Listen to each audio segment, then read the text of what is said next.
Hello ناظرین، آج میں آپ کی خدمت میں خاص موضوع پر بات کرنا چاہتا ہوں۔ یہ ایک طرح سے بہت خاص ہے اور دوسری طرح سے یہ عام موضوع ہے، لیکن اس کو سمجھنے کے لیے ہمیں کچھ غور کرنے کی ضرورت ہے، اور وہ موضوع ہے کہ نجات بخش ایمان کیسا ایمان ہوتا ہے۔ ایمان کے لیے بائبل مقدس میں اردو ترجمے میں مختلف الفاظ استعمال ہوتے ہیں، جس میں بھروسہ ہے، اعتماد ہے، اس میں یقین کا لفظ استعمال ہوتا ہے، توکل کا لفظ بھی استعمال ہوتا ہے۔ ان کی ایٹمولوجیکل جو انڈرسٹینڈنگ ہے یا تفصیل ہے، اس میں شاید ان میں تھوڑا فرق ہو، لیکن میں اس کی تفصیل میں نہیں جاؤں گا، بلکہ صرف ایمان جو ہے نجات بخش ایمان ہے، وہ کیسا ایمان ہوتا ہے اس پہ بات کروں گا۔ تو آپ کی توجہ یعقوب کے خط اس کا دوسرا باب، اس کی 14ویں سے 26ویں آیت کی طرف دلانا چاہتا ہوں، اور اس میں سے 3 طرح کے ایمان کی نشاندہی کرنا چاہتا ہوں۔ اب ایمان مسیحی انڈرسٹینڈنگ میں بہت اہم ہے۔ اس کے لیے ہم مختلف آیات دیکھ سکتے ہیں، اس کا تذکرہ فرق انداز میں ہوا ہے۔ مثال کے طور پر کہ ایمان کے بغیر خدا کو پسند آنا ناممکن ہے۔ ایمان سننے سے پیدا ہوتا ہے اور سننا مسیح کے کلام سے۔ اسی طرح سے کہ ایمان کے مطابق چال چلنا، اس طرح کی مختلف آیات جس سے ہمیں ایمان کی اہمیت کا اندازہ ہوتا ہے۔ تو یعقوب 3 طرح کے ایمان کا ذکر کرتا ہے، اور میں یہ سمجھوں گا کہ اگر آپ 3 ڈی انگریزی کے لفظ کو یاد رکھیں تو یہ ہمارے لیے سمجھنا آسان ہوگا۔ تو پہلی طرح کا ایمان ہے جسے یعقوب کہتا ہے ڈیڈ فیتھ، مردہ ایمان۔ ایسے ایمان کے تحت لوگ دعا کے لیے اچھے الفاظ استعمال کر سکتے ہیں، ان کو عقائد کی سمجھ بوجھ ہوتی ہے، اور وہ لوگوں تک ان کو اچھی طرح سے پہنچا بھی سکتے ہیں، یا ان کو ایکسپلین کر سکتے ہیں، ان کی تشریح کر سکتے ہیں۔ لیکن یہ ایمان صرف انٹلیکچول فیتھ ہے، یعنی ذہنی طور پر یہ ہے ایمان، اور اس کے ساتھ اگر نیک اعمال یا اس کے مطابق کام نہیں ہے تو یہ محض انٹلیکچول فیتھ ہے، اور یہ ایمان جو ہے نجات کے لیے کافی نہیں ہے۔ اب کیا یہ ایمان ہمارے کلیسیاؤں میں لوگوں میں پایا جاتا ہے؟ یقیناً پایا جاتا ہے۔ لوگ بہت علمی ہو سکتے ہیں، وہ عقائد کو سمجھتے ہیں، دعا خوبصورت کر سکتے ہیں، کلام کو خوبصورتی سے پڑھ سکتے ہیں، اور لوگوں تک یہ پیغام پہنچا بھی سکتے ہیں، لیکن اگر یہ ان کے عملی کردار پر اثر انداز نہیں ہوتا تو پھر یعقوب کہتا ہے کہ یہ مردہ ایمان ہے۔ دوسری طرح کا ایمان ہے جسے میں کہوں گا ڈیفیکٹو فیتھ، یا کچھ لوگ اس کو ڈیمونک فیتھ بھی کہتے ہیں۔ جیسے یعقوب کہتا ہے کہ ایسا ایمان جس میں شیاطین بھی جو ہیں وہ ایمان رکھتے ہیں۔ اور وہ کیا ایمان ہے؟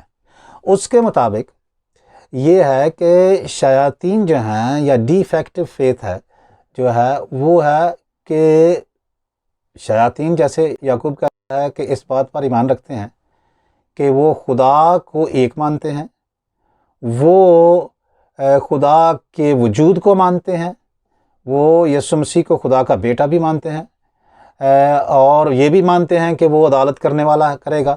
اسی لیے اناجیل میں ہمیں یہ ملتا ہے کہ جب یسوع مسیح کا شیاطین کے ساتھ ٹاکرا ہوا تو انہوں نے کہا کہ تو ہمیں کیوں برباد کرنے آیا ہے۔ تو اس طرح سے یہ ایمان جو ہے، یہ ایمان ان تمام چیزوں کو سمجھتا ہے اور اس پر یقین بھی رکھتا ہے، لیکن اگر اس میں پھر وہ اعمال نظر نہیں آتے تو پھر یہ ڈیفیکٹو فیتھ ہے، یہ بھی نجات بخش ایمان نہیں ہے۔ اب کچھ لوگ یہ بھی کہتے ہیں، یعنی مثال کے طور پر فرانسس اسیسی کے نام سے یہ بات کہی گئی ہے کہ اس نے ایک دفعہ کہا تھا کہ آپ ہمیشہ منادی کریں، لیکن جو ہے لفظ صرف اس وقت استعمال کریں جب ضرورت ہو. مطلب یہ ہے کہ اس کا فوکس جو تھا وہ صرف اعمال پر تھا اور الفاظ پر نہیں تھا. تو یہ بھی کوئی درست انڈرسٹینڈنگ نہیں ہے. دوسری طرف ایک ایسی انڈرسٹینڈنگ بھی ہے جیسے مارٹن لوتھر نے کہا تھا، چونکہ وہ فوکس صرف جسٹیفیکیشن بائی فیتھ پہ اتنا فوکس تھا، اس پر اتنا زور دیتا تھا کہ وہ جیمس یا یعقوب کا خط جو ہے وہ کہتا تھا اگر میرے بس میں ہو تو میں یہ فرشتے مسلمہ سے نکال دوں، کیونکہ یہ اس کی انڈرسٹینڈنگ کے مطابق فٹ نہیں ہوتا تھا. تو یہ بھی درست انڈرسٹینڈنگ نہیں ہے. لوگ ہر خدا کے وجود پر ایمان رکھ سکتے ہیں، مسیح کی الوہیت پر ایمان رکھ سکتے ہیں، اور اس طرح کے جو مین ڈاکٹرنز ہیں ان پر ایمان رکھ سکتے ہیں، لیکن اگر ان کے اعمال اس کے مطابق نہیں ہیں تو پھر یہ ڈیفیکٹو فیتھ ہے. تو پھر نجات بخش ایمان کیا ہے؟ نجات بخش ایمان پھر وہ ہے جو انٹلیکٹ، دل اور پوری زندگی کا احاطہ کرتا ہے. ڈیفیکٹو فیتھ جو ہے وہ صرف ایموشنز کو افیکٹ کرتا ہے. جو ڈیڈ فیتھ ہے وہ انٹلیکٹ کو کرتا ہے. لیکن نجات بخش ایمان جو ہے یہ دونوں کو اور عملی زندگی کو متاثر کرتا ہے. اس کے لیے یعقوب جو ہے وہ مثال دیتا ہے ابراہیم کی اور راہب فاشا کی. یہ دونوں کریکٹر بالکل اپوزٹ ہیں. ابراہیم کو ایمانداروں کا باپ کہا گیا ہے، وہ راست باز اسے کہا گیا ہے، لیکن فائشہ راہبہ جو ہے وہ یقیناً ایک گناہ گار خاتون تھی. لیکن دونوں جو بچے ہیں وہ ایمان کے وسیلے سے بچے ہیں.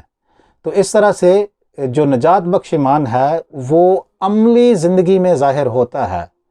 وہ ذہن کو، دل کو اور ہماری عملی زندگی دونوں کو متاثر کرتا ہے. اگر کوئی ایمان رکھنے کا دعویٰ کرتا ہے لیکن اس کی عملی زندگی میں یہ ظاہر نہیں ہوتا تو پھر یہ نجات بخش ایمان نہیں ہے.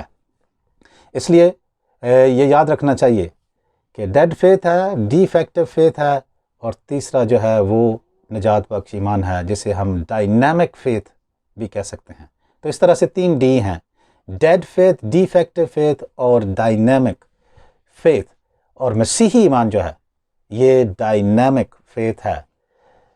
اس میں صرف باتیں نہیں ہیں، اس میں صرف سوچ انوالو نہیں ہے، بلکہ اس میں سوچ، الفاظ اور عمل تینوں شامل ہیں. اور اگر کوئی شخص مسیح یسوع کو نجات دہندہ قبول کرتا ہے، اپنی زندگی اس کے متحد کرتا ہے، تو پھر یہ عملی زندگی میں بھی ظاہر ہونا چاہیے. اب یہ ایمان لوگوں میں ہے، یس بہت سارے لوگوں میں ہے، لیکن دوسری 2 طرح کا ایمان بھی بہت واضح طور پر لوگوں میں نظر آتا ہے. لہٰذا ہمیں اپنی اپنی زندگی میں سوچنا چاہیے کہ میرا ایمان کس طرح کا ہے، میں کس طرح کا ایمان رکھتا ہوں. اور اس کے لیے میں یہ سمجھتا ہوں ہمیں زبور نویس کے ساتھ مل کر یہ دعا کرنی چاہیے جو وہ 139ویں زبور کی 23ویں اور 24ویں آیت میں کرتا ہے. میں آپ کے لیے پڑھتا ہوں. وہ کہتا ہے کہ اے خداوند، تو مجھے جانچ اور میرے دل کو پہچان، مجھے آزما اور میرے خیالوں کو جان لے، اور دیکھ کہ مجھ میں کوئی بری روش تو نہیں، اور مجھ کو ابدی راہ میں لے چل. خدا کرے کہ یہ ہماری دعا ہو. ہمارا ایمان، مسیحی ایمان، نجات بخش ایمان، ہمارے سوچ، ہمارے الفاظ اور ہمارے عمل تینوں کو متاثر کرتا ہے اور یہ ان کو تبدیل کرتا ہے. خداوند ہمیں ایسا ایمان رکھنے کی توفیق بخشے. آمین.